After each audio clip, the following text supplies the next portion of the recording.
नमस्कार, आप देख रहे हैं चौकस भारत और मैं ब्रजेंद्र।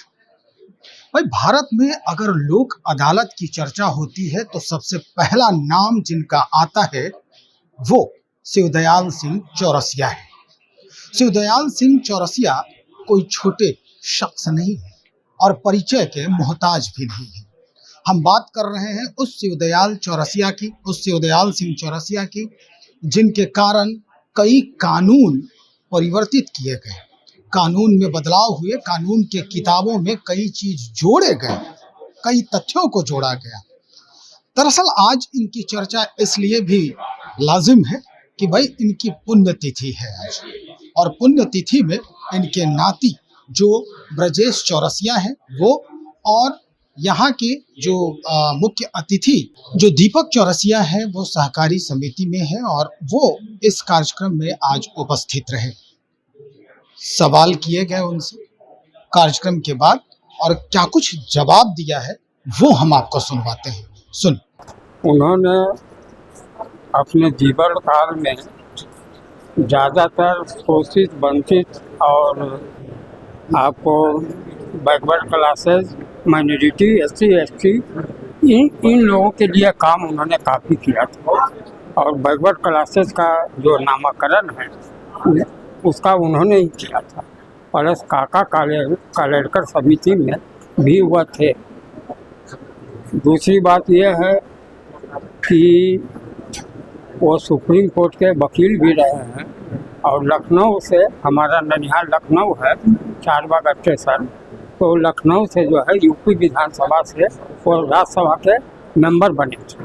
तो राज्यसभा के मेंबर भी बने, वह भी के बिरला से लड़ करके उनको हरा के, जबकि उस समय पैसे का उस समय भी लेन देन चलता था। पैसे का लेन देन इस तरह चलता था कि एमएलए लोग को जो है लोग बड़े बड़े पूंजीपति खरीद लेते थे, लेकिन ये गरीबों और शोषितों और पिछड़े वर्ग के लिए काम कर रहे थे।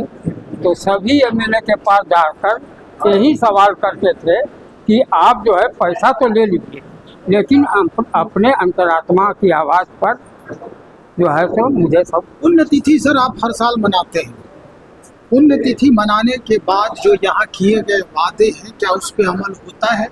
जैसे अभी एक राजनेता आए थे दीपक जी, क्या वो बात समझते हैं, सुनते हैं और इस समाज के लिए उत्तरोत्तर विकास की बातें करते हैं? मैं तो इस समाज के भी बात करूँगा, संपूर्ण समाज का बात करूँगा। अभी जो परिस्थितियाँ चल रही हैं उस संबंध में भी बात करूँगा, इसलिए कि बिहार ऐसा प्रदेश है कि बिहार से लोग जाते हैं बाहर और बिहारी लोग ही उद्योग चलाते हैं, और जबकि बिहार में जो है खुद अपना उद्योग नहीं चला पाते। ये तो हम लोग का बहुत कष्टकारी बात है। दूसरी बात यह है कि ये जनगणना जो हुई थी, जातीय जनगणना, उसमें तो सही रूप से विवरण नहीं दिया गया, इसलिए कि लोग अपना को भारद्वाज भी लिखते हैं, जायसवाल भी लिखते हैं, बहुत तरह का टाइटल लगाए, और बढ़ई या बरई में भी अंतर है। इसलिए जो है सो जनगणना सही नहीं है। करूँ उन सब बातों को नहीं लेंगे, हम समूचे समाज, समूचे बिहार के लेकर चलेंगे कि बिहार का विकास कैसे। सर्वप्रथम तो मैं मांग करता हूँ बिहार सरकार से तथा भारत सरकार से कि बिहार को विशेष रास्ता दर्जा तो आपने नहीं दिया, लेकिन आप बिहार को एक्सपोर्ट जोन घोषित करें, जिससे कि सारे हिंदुस्तान से लोग आ करके यहाँ उद्योग लगाएं। जो प्रतिबंधित चीज़ है वो भी यहाँ से प्रोसेसिंग होके एक्सपोर्ट हो। जैसे मान लीजिए गेहूँ है, गेहूँ बैंड है, तो गेहूँ का आटा एक्सपोर्ट हो। तो इसका इस पूरे बिहार को आप इतना अच्छा सड़क दे दिए, इतना अच्छा सब इंफ्रास्ट्रक्चर बना दिए, हाँ इंफ्रास्ट्रक्चर बना दिए, लेकिन घर में पैसे नहीं, घर में रोजगार नहीं है, तो किस काम का? इसलिए हम मांग करते हैं प्रधानमंत्री से और चाहे मुख्यमंत्री से कि इस बिहार को जो है एक्सपोर्ट जोन घोषित करें, और तब बिहार तरक्की करेगा। और अगर ऐसा नहीं किया तो ये जो अभी बगल में पड़ोसी देश में जो देख रहे थे वो बिहार से शुरुआत होगा। अच्छा, वो तांडव। हाँ, वो तांडव बिहार से शुरुआत होगा और नौजवानों का जो द्वारा होगा। इसलिए मैं चेतावनी दे रहा हूँ कि यहाँ बिहार को विकास के लिए आप आगे बढ़ें। अगर आगे नहीं बढ़ते हैं तो यहीं से शुरुआत हो जाएगी।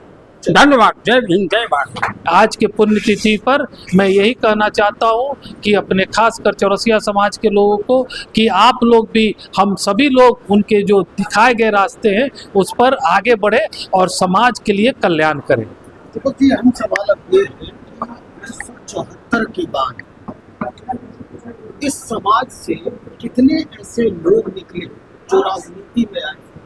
उनकी संख्या जिस तरह की अभी संख्या है, 6.5 लाख की आबादी है बिहार में, उस हिसाब से भी राजनीतिक जो हिस्सेदारी है उसमें अभी भी कमी देखी जा रही है। देखिए, राज्यसभा सांसद रहे थे। देखिए, मैं पहले तो आपको खंडन करता हूँ कि जो ये जातीय जनगणना हुआ वो पूर्णतः गलत है।